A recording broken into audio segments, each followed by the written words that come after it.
Well, in fact, we have no choice.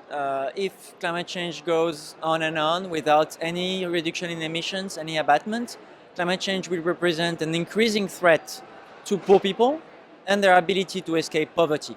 So, if we want to eradicate poverty in the world, we have to take care of climate change. We have to stabilize the changing climate, and we have to make sure poor people have all the instruments they need to cope with the impacts and adapt to changes in environmental conditions. So development, and what's difficult with development is that it's about everything.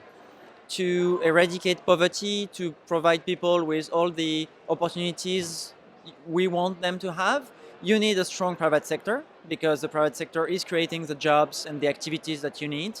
But it doesn't happen like in out of thin air. You need all the regulations, all the institutions, all the infrastructure, and for that, the public sector is the key. So it's really a balance between a strong public sector able to invest in the infrastructure we need and in the institutions, and then you can have your private sector growing, creating the jobs and offering opportunities.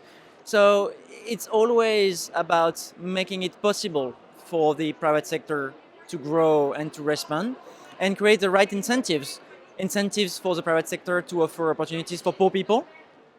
So just to give you an example, we know that access to banking is very important for economic growth, but we know also that the private sector has little incentives to offer the banking products that poor people need. So we need regulation to push the private sector to make sure they offer something that is appropriate for poor people, for instance, with very low fees and the ability to put and take money very rapidly and at low cost, and also to protect poor people against fraud and all of the malpractice that's possible. This is just an example, but it's always like that. The private sector needs to be offered the infrastructure and also guidance and regulations to make sure its action benefits everybody and growth is inclusive. Another example of the type of synergies we have between public action and the private sector is insurance and post-disaster support. So after the big flood in Pakistan in 2010, for instance, the government wanted to provide cash to the affected population as quickly as possible.